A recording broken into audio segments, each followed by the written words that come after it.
Facebook পেজের pay আউটে যদি এই 7টা তথ্য আপনার একটাও ভুল হয়, একটা তথ্যটাও ভুল হয়, আপনার কোনো ইনকামে হাতে পাবেন না।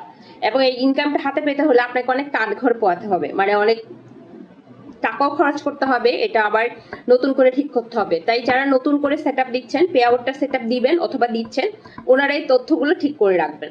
আসসালামু আলাইকুম, সবাই কেমন আছেন? আশা করছি সবাই খুব ভালো আছেন। যিনি বা যারা যেখান থেকে ঠিক এই মুহূর্তে আমার ভিডিওটি দেখছেন, যদি ভালো লেগে থাকে প্লিজ লাইক কমেন্ট শেয়ার দিয়ে পাশে থাকবেন। আর যদি ভালো লেগে না থাকে নিজের মতো স্ক্রিপ্ট করে চলে যাবেন, তবে স্ক্রিপ্ট করে যাওয়ার আগে একটা শেয়ার দিয়ে যাবেন, জাস্ট ফর কিডিং। যাই হোক, যেটা বলছিলাম, ফেসবুক পেজের পে আউট সেট আপ দিতে আপনাকে এই 7টা গুরুত্বপূর্ণ তথ্য ঠিক রাখতে হবে। এবং এই তথ্যগুলো যদি আপনার ঠিক না হয়, পে আউট সাবমিটটা হবে না। যদি হয়ও, যদি ভুলভাল কোড নাম্বার দিয়েও হয়ও, তারপর আপনি ইনকামটা হাতে পাবেন না। এত কষ্ট করে কাজ করে টাকা ইনকাম করে কি লাভ যদি হাতেই না আসে? প্রথমটা হচ্ছে টিন সার্টিফিকেট। টিন সার্টিফিকেটটা ঠিক নাম্বার দিতে হবে। এবার টিন নাম্বার যার দিবেন, টিন নাম্বার দিলাম বাবার, ব্যাংক অ্যাকাউন্ট নাম্বার দিলাম ভাইয়ের, আর অ্যাড্রেস দিলাম আমার। এই তিনটা যদি 3 রকম হয় তাও পাবেন না। তার মানে কি করতে হবে? আমি 3 নাম্বারটাকে ক্লিয়ার করছি। 7টা তথ্যের মধ্যে সবচেয়ে গুরুত্বপূর্ণ তথ্য হচ্ছে 3 নাম্বারটা। প্রত্যেকটাই তো গুরুত্বপূর্ণ, তবে 3 থেকে শুরু করে, যেহেতু 3 নাম্বারটা নতুন করে করতে হয়। দেখেন, শুধুমাত্র স্টার সেটআপের জন্য আপনি 3 সার্টিফিকেট তৈরি করবেন না। কারণ প্রতি বছর একদম জিরো রিটার্ন হলো 2000 টাকা করে দিয়ে তারপর আপনার 3 সার্টিফিকেটটা দাখিল করতে হবে। আপনি এই পেইনটা নেবেন না। যাদের স্টার সেটআপ আসছে ওরা 3 সার্টিফিকেট নিজের নামে তৈরি করবেন না। আপনার ফ্যামিলি মেম্বারদের মধ্যে যার 3 নাম্বার আছে, যার 3 সার্টিফিকেট আছে, ওনার ব্যাংক অ্যাকাউন্ট দিবেন। ফেসবুকে আবারও বলছি, যার 3 নাম্বার দিবেন ব্যাংক অ্যাকাউন্টটা ওনারে দিবেন। সেটা আপনার বাবা হতে পারে, ভাই হতে পারে, হাজবেন্ড হতে পারে, অথবা আপনি নিজে থাকলে নিজের। যার 3 নাম্বার ওনারে ব্যাংক অ্যাকাউন্ট।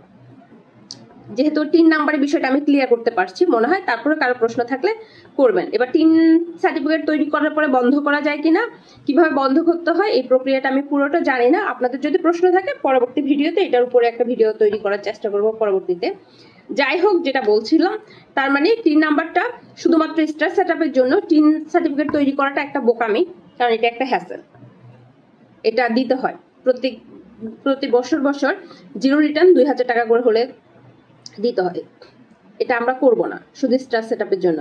কারণ অন্যের পকেটে টাকা খরচ করে মানুষ কয়দিন আমাদেরকে সাপোর্ট করবে? স্টারটা তো কিনে দিতে হয়, ওটা কারো না কারো পকেট থেকে আসে। মানুষ আমাদেরকে কয়দিন দিবে? আর আমরা অত বড় কন্টেন্ট ক্রিয়েটর হয়ে যাইনি যে আমাদেরকে, আমরা একটা লাইভে আসলাম আর কয়েক লক্ষ টাকা ইনকাম হয়ে গেল, অথবা একটা ভিডিও আপলোড করলাম কয়েক ডলার ইনকাম হয়ে গেল স্টার থেকে, এমন কিচ্ছু না। এরপর হচ্ছে ব্যাংক অ্যাকাউন্ট। ব্যাংক অ্যাকাউন্ট বললাম, যার 3 নাম্বার ওনার ব্যাংক অ্যাকাউন্ট। 3 নাম্বার হোল্ডার এবং ব্যাংক অ্যাকাউন্ট হোল্ডার একই মানুষ হতে হবে। এবার সুইফট কোড, ব্যাংকের একটা কোড থাকে সুইফট কোড। ওই সুইফট কোডটা কিন্তু আপনাকে ঠিকঠাক করে ব্যাংকের থেকে আনতে হবে। অথবা যারা ব্যাংকের থেকে সুইফট কোড আনেন না, অথবা আনলেও অনেকের ভুল হয়ে যায় আমি দেখেছি, ওনারা কি করবেন, গুগলে সার্চ দিবেন ব্যাংকের নাম এবং ব্যাংকের শাখা, কোন শাখা। তাহলে ওইভাবে ওনারা আপনাকে সুইফট কোডটা গুগল থেকে দেখাবে। আর যারা গুগল থেকে পারেন না, ওনারা ব্যাংকের থেকে আনবেন। যারা একটু স্মার্ট, গুগল থেকে সহজে সবকিছু বের করতে পারেন, ওনারা সুইফট কোডটা গুগল থেকে বের করতে পারবেন, আর না হয় ব্যাংকের থেকে আনবেন। তারপর অ্যাড্রেস হচ্ছে যে, আমি এখানে আপনার পার্মানেন্ট অ্যাড্রেসটা দেওয়ার ব্যাপারে সাপোর্টেড। কারণ আমরা দেখা যায় প্রতি 2 বছর 3 বছর পর বাসা চেঞ্জ করি, অথবা 10 বছর পর চেঞ্জ করি। মেইন যে কথাটা, একটা বাসায়, ভাড়া বাসায় তো আমরা আজীবন থাকি না।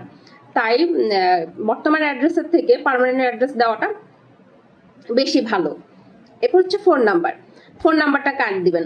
ধরেন 3 নাম্বারটা আপনার বাবা দিলেন, ব্যাংক অ্যাকাউন্ট নাম্বারটা আপনার বাবা দিলেন, তারপর মোবাইল নাম্বারটা কার দিবেন।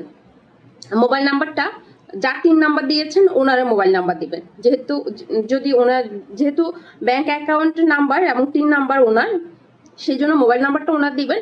এতে করে যে কোনো প্রয়োজনে ওনার সাথে ফেসবুকে চাইলে যোগাযোগ করতে পারে। তারপর হচ্ছে পোস্টাল কোড, আপনার এরিয়াতে যে পোস্ট কোড। এখন এখানে কথা হচ্ছে, আপু আমি যদি পার্মানেন্ট অ্যাড্রেস দেই, আমি কি কারেন্ট অ্যাড্রেসের পোস্টাল কোড দিতে পারবো কিনা? না, আপনি যেহেতু পার্মানেন্ট অ্যাড্রেস দিবেন, পার্মানেন্ট অ্যাড্রেসের পোস্টাল কোড দিবেন। তারপর হচ্ছে সিগনেচারটা হচ্ছে, যার নামে ব্যাংক অ্যাকাউন্ট ওনার নামটাই সিগনেচারের জায়গা দিয়ে দিবেন। হয়ে গেল আপনার এই 7টা তথ্য। মনে রাখবেন এই তথ্যগুলো একটা তথ্য ভুল হলে আপনার টাকাটা আপনি হাতে পাবেন না। এই 7টা তথ্য সঠিকভাবে সঠিক নিয়মে আপনাকে পে আউটে সেট আপ দিতে হবে। ধন্যবাদ সবাইকে, ভালো থাকবেন। যারা নতুন পেমেন্ট পাবেন, প্রথম পেমেন্ট পাবেন, মিষ্টি খাওয়ার টাকা পাঠিয়ে দিবেন। ধন্যবাদ।